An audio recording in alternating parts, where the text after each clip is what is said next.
What's up, y'all? It's Uniquely Shadá and welcome back to my YouTube channel.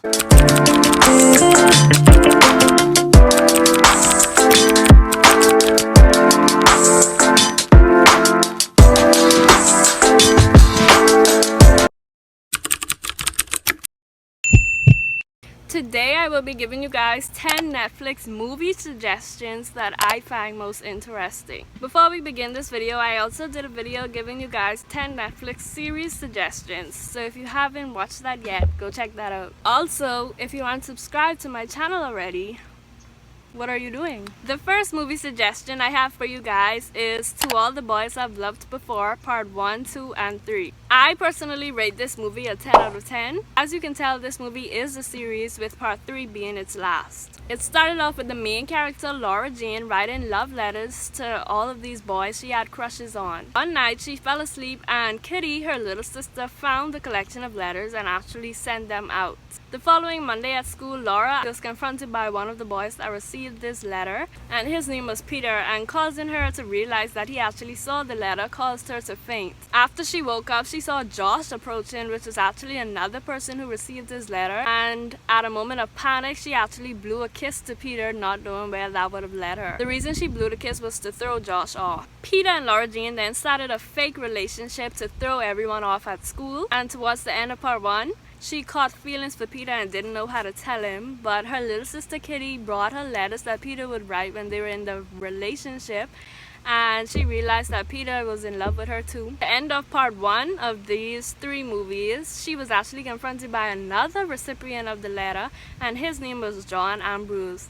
That's when Part 1 ended. He popped up to her door with flowers in his hand. To summarize Part 2 really quickly, Laura Jean and John Ambrose volunteered at the same place with Valentine's Day approaching, and when Valentine's Day came, Peter gave Laura Jean a letter and she thought it was very special to her, finding out later that the letter was actually just from a poem that someone had originally wrote. So throughout this movie, they were kind of talking, kind of not talking to each other because of that one situation. The ending of Part 2, Laura Jean and John Ambrose danced at a ball they threw for the elderly whom they were volunteering at, and they actually ended up kissing when they were dancing at the ball. And when she kissed John, she actually realized that she held no feelings for him and that her true feelings were for Peter.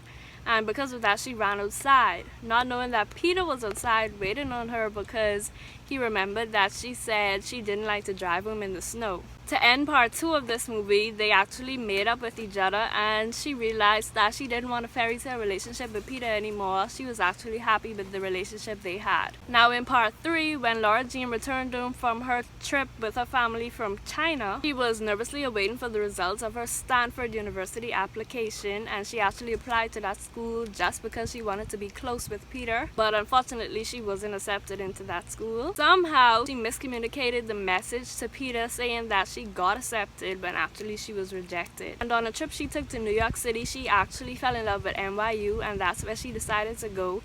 And after she told that to Peter, he was very disappointed and actually broke up with her on prom night. Later on, respecting her decision to go to NYU, he skipped her parents, well, her dad and her soon-to-be stepmom's wedding, respecting her. And her sister Kitty didn't really like that they weren't talking. She conspired with Peter and set up a meeting for them. Peter was in the tent and he left Laura Jean a letter and a note stating his account of their first date and a proposed contract to say that no matter the distance, they will always love each other. He then walked in and asked her to sign the letter, and of course she did happily. They then ended the movie with Laura Jean's reflection of saying that their relationship didn't have to be how every movie describes long distance relationships, and she said how the opportunity of them being so far apart would allow them to continue writing letters to each other. Aww. Like I said, 10 out of 10 recommends, so definitely go check these movies out and let me know what you guys think. Sorry all the sun. The second movie I would recommend is San Andreas, and I definitely rate San Andreas a 10 out of 10 because this movie is my favorite movie. I will definitely end up spoiling it for you guys if I say too much and talk on too long, so I'll just give you guys a short explanation of this movie. This movie was about Ray, who was a fire department helicopter pilot. His hometown, San Andreas, actually experienced a really bad earthquake. Throughout the movie, Ray rescued people, his daughter and his ex-wife being 2 of the people. His daughter's name was Blake and his ex-wife's name was Emma. He rescued Emma from a crashing building that was also on fire, and he rescued Blake from a sinking building, in which in this movie they were trying to find her throughout the entire movie and didn't end up finding her until the last minute. So the entire time they were hoping and hoping that she was okay, and she actually had amazing friends in this movie that she just met that same day. They were tremendous to her. They told her stuff she never knew. They helped her manage to stay alive. Emma, on the other hand, Ray's ex-wife, was newly married in this movie, and she actually ended up asking for a divorce from her husband after she found out that he left Blake to die when her leg was stuck under the seat of a car in a building that was crashing. I don't really feel like he left her. He got hit in the head with say a piece of concrete, and yeah, that probably sent him crazy. I don't personally feel as if he meant to leave her. So yes, there's not too much explaining to do to this movie, so definitely go check this out. Once again, a 10 out of 10, and let me know what you guys think. The third movie I have for you guys is called The Perfect Date. This movie was about Brooks, a high school senior who dreamt of getting into Yale, and he had a huge decision to make because his father wanted him to get into the University of Connecticut, which also offered him a full scholarship. He seized the opportunity to make extra money to pay for him to go to Yale by posing to be the boyfriend of his classmate's rich cousin Celia. He and his best friend Murph actually launched the app that posed him as the date of all occasions girls would go on. After finding out that Celia actually had a crush on someone else, they decided to plan a fake breakup, and the breakup actually went downhill after Brooks was saying things that Celia didn't really want him to say and didn't like, and she ended up slapping him and running out of the place where they planned and hosted the fake breakup. The entire time Brooks was still under the impression that they were still doing their fake breakup. He didn't really know that what he said hurt Celia. He then went home and asked his dad some information about the situation, and his dad explained to him that nobody really knows who they are and nobody really knows who they have until it's gone. So then Brooks decided to accept UConn's offer, which is the University of Connecticut, because he said that if he had to pretend to be someone he's not to go to Yale, then that wasn't the school for him. He also met up with Celia and wrote a letter to her stating that he reflected on his previous ambitions to drive the fanciest car, attend the perfect school, date the nicest girl, but that he has never realized those ambitions made him a terrible guy and a bad friend. He wrote that the times he felt most himself was with Celia, and at the end of the movie she accepted his apology, and they ended the movie with them two dancing and being happy with one another. So yes, go watch this movie and let me know what you guys think. The fourth movie I have for you guys is Project Power. I rate this movie a 9 out of 10, and Project Power was actually about an ex-soldier, a girl by the name of Robin, and a cop friend that the ex-soldier had. The ex-soldier's name was Art. It was about a cop collide that happened in New Orleans, as Art was going about hunting the source of someone that sold a dangerous drug. The drug was a pill, and what this pill could do was grant humans temporary superpowers that was not a good thing to have. Robin, the girl, was dragged along because Art thought she was a kid messing up her life, thought she was a kid taking the drugs, ruining her chances with life, and actually she wasn't, but of course she was dragged along. That's how they met. She stuck with Art because she realized that he was a kind, innocent man only desperate to find his lost child. Art continuously told Robin to go home, and of course she didn't. She ended up everywhere with him. Even though Art didn't want Robin's help finding his daughter, she actually paid off tremendously in the end, and because of that he rewarded her big. There's more to this movie, but again, I don't want to spoil it for you guys. That is my somewhat of an explanation of it, so make sure to go check it out and let me know what you guys think. The fifth movie I have for you guys is called Skyscraper. Skyscraper I rate a 9 out of 10. Skyscraper was basically about Will, who was a security consultant. He was also a former FBI agent. In the beginning of this movie, Will lost his leg below the knee, so for the duration of this movie, he fought with a fake leg. Moving further into the movie, terrorists attacked the 96th floor of the building Will lived on, setting it on fire, in which this building was the tallest building in the world. They attacked the building because they were after a tablet Will held that gave him access to this system that was a very important system to some bad people. Backtracking, they actually sent a man to take the tablet from Will before, but after he failed to take the tablet was when they planned to set the floor Will lived on fire. Will in this movie did everything he could to save his wife and his children after he was still trying to save himself as well. This movie, however, doesn't have too much explaining to do, so you really have to watch it to find out everything else. So check this movie out and let me know what you guys think. The sixth movie I have for you guys is called The Kissing Booth, and I'm actually doing part 1 because this does have 2 parts. I do rate this movie a 9 out of 10. Part 1 was about Elle and Lee, who were best friends from they were young because their mothers actually were best friends. Growing up, they actually developed a love for dancing, specifically dancing on the arcade machine. In their teenage years, Elle actually developed a crush for Noah, which was Lee's brother, and she didn't know how to tell anyone. She actually tried her hardest to ignore this feeling. However, Noah and Elle's bond actually deepened when they actually both served detention with each other, which was caused by Noah defending Elle in a situation that happened at school. After detention, Noah actually invited Elle on a date, and she did accept the invitation, not allowing Lee to know. Elle and Lee, for their school, dreamt of the idea of a kissing booth and actually told everyone that they would be kissing Noah because he was popular at school, which was all a lie. A group of girls were annoyed that Elle lied to them, and they actually set her up on the kissing booth. But what she didn't know is that she was being set up to kiss Noah. Noah kissed her forehead blindfolded, and she took off the blindfold, and they actually kissed again after they realized who each other were. Later on, Noah revealed to Elle that he had feelings for her. They established rules for their relationship, with the most important rule being that Lee, Elle's best friend, never found out about their relationship. Fast forwarding, Lee actually asked Elle about the relationship after he became suspicious, and she lied to him, which caused a whole problem in their best friend relationship. After Lee really found out, him and Elle stopped talking, and Elle lashed out to Noah because it was Noah's fault that Lee found out. Lee actually stopped talking to Elle for a long period of time. One day, Elle actually remembered rule number 7, and I'll put it here on the screen.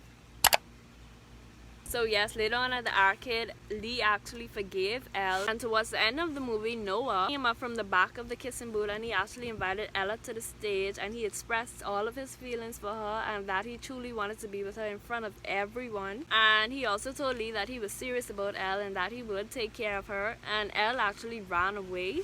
The following day, Noah was heading off to college, and Lee and Elle drove up to his college, forgiving him. As they were on their way, Elle shared her true feelings with Lee, who was in a Batman costume, not knowing that it was actually Noah in the Batman costume. So they got back together, and they actually spent the last few weeks before Noah went to college together, and they were still wondering if their relationship would last since he's going offshore. The 7th movie I have for you guys is actually called The Tourist, and I do rate The Tourist movie a 10 out of 10. This is my second favorite movie. This movie is about a lady by the name of Elise, who was in a relationship with a very hunted man by the name of Alexander. He was being hunted down in Paris by the French police, who wanted him to pay back the $744 million that he owed in back taxes. And he was also being hunted by a mobster by the name of Reginald, who he stole $2.3 billion from. Alexander in this movie was believed to have plastic surgery, but you'll just have to watch the movie to find out if that was true. Moving forward, at a cafe Elise went to, she was given a note by the waiter, and the note read to catch the train to Venice, Italy, pick out a man that reminded her of Alexander, and to sit with him and to have the cops believe that that was actually him. Elise then burned the note, and she headed to the train. Fast forwarding, the man she picked was a math teacher, and they were together throughout the entire movie. They attended a ball together, shared a hotel room together, and toured the city together. Moving forward again, Elise was captured by the mobster Reginald, who actually threatened her if she wouldn't give him Alexander's safe combination and location so that he can get his money. He didn't, however, give him those information, and she managed to escape. Moving towards the end of the movie, they encountered policemen, and the mathematics teacher told the police that he was only a tourist being paid to follow instructions by Alexander and that he was not him. Now, ending the movie, Elise told Frank, the math teacher, that she was in love with him, even though she was still in the relationship with Alexander. Frank, the math teacher, then opened the safe, putting in the right combination, revealing that he was... So yes, most definitely go check this movie out and let me know what you guys think in the comment section or in my DMs on Instagram. The 8th movie I have for you guys is called Focus, and I do rate Focus a 9 out of 10. This movie was about a con man, Nikki, who met an inexperienced con artist. Her name was Jess. Nikki invited her to have a drink with him, and they actually started working together, pickpocketing people, from people that were walking by in the streets to big bidders. After they picked a few pockets together, they actually developed a romantic relationship for each other that upset Nicky because he was always taught by his father to never become emotionally attached with any colleagues. At a Super Bowl Nicky went to, he actually lost all of his money betting with a very rich gambler. To solve that problem, he told the gambler that Tess would be picking a number on the field, and if she guessed the number correctly, that they would win the money. Whilst Tess was picking, she actually spotted a number, and the reason she spotted that number was because that was another con artist that was there with them. So she called the number and they tricked the man, and they actually got all of their money back. He then left Jess with a cut and instructed their driver to take Jess to the airplane and that they would never see each other again. 3 years later, they were actually in Buenos Aires and Nicky was working for a billionaire motorsport owner team. At a pre-race party Nicky actually went to, he spotted Tess that 3 years later, and they rekindled their relationship and they actually tried to run back to America with each other. However, they were caught by Raphael's man, which was the owner of the motorsport team that Nicky worked for, and they were taken into his garage. To save Jess, Nicky explained that it was all a scam, that he wasn't really in love with Jess and that she knew nothing about a scam. It was only to get close to Raphael so that he can attain his money. Nicky promised to come clean in order to save Jess' life and was later shot by Owen. Owen shot Nicky, causing Raphael to leave, which then Owen revealed that he was Nicky's Owen then drove Nicky and Jess to the hospital, and he actually pulled off in the car with all of their money as a reminder that he told Nicky not to fall in love with anyone that he worked with. Something, however, did happen towards the end of this movie which caused Nicky and Jess to laugh at Owen, so definitely go check out this movie. Once again, this is Focus, and let me know what you guys think. The 9th movie I have for you guys is called Acrimony, and I actually rate Acrimony an 8 out of 10. This movie was about a couple that were together from they were in college. Their names were Melinda, and I'm not gonna lie to you guys, I forgot the man's name, so we're just gonna call him John. Melinda's mother passed away when she was in college, and she left her a huge sum of money. Melinda's sisters told her not to tell anyone she had this money, but she ended up telling John anyway. John's whole drive throughout this movie was to fix this battery he always believed would make it big in life and would cause him millions of dollars. After buying John a car with all of this money, he actually ended up ghosting her for a few days and then talking to her again like everything was all cool. Before you knew it, a few months later, they were actually married, and I actually don't want to spoil it for you guys. So fast forwarding, he just used her until they were actually in debt in their marriage, and she had to sell her mother's house which was left to her to pay off their bills. Later on in the movie, she had an assumption that she was being cheated on by him, by the same girl he cheated on her with in college, which caused her to flip, and they actually ended up getting a divorce. She then had to move in with her sister, and John was living in a homeless center, a restaurant, the back of a restaurant, something like that. After the divorce was final was actually when John made it big, and Preston, the place he actually kept applying to send his battery to, actually called him and offered him a license for his battery, which cost him millions of dollars. He was able to buy a condo and marry the person he cheated on Melinda with, and he actually paid her $10 million. But I don't want to spoil it for you guys, so definitely go check out Tyler Perry's Acrimony and let me know what you guys think. The last movie suggestion I have for you guys is called The Princess Switch, and this was basically about two princesses. One of them was first a baker that fell in love with a prince when they swapped places because they realized they looked like each other. I don't want to say too much because I rambled on too long in this video, and I saw some of you guys think I spoiled it for you. So definitely go check this movie out and let me know what you guys think. There I gave you guys 10 Netflix movie suggestions, but I also have 2 bonuses to give you guys. The 2 bonuses I have for you guys are Lucy and Ocean's 10, and I rate both of them a 9 out of 10. So make sure to go check them out. Thank you guys for watching my video. I hope you guys did find some movies in here that you would enjoy watching, and make sure to let me know what you guys think. And make sure to like and subscribe if you haven't already.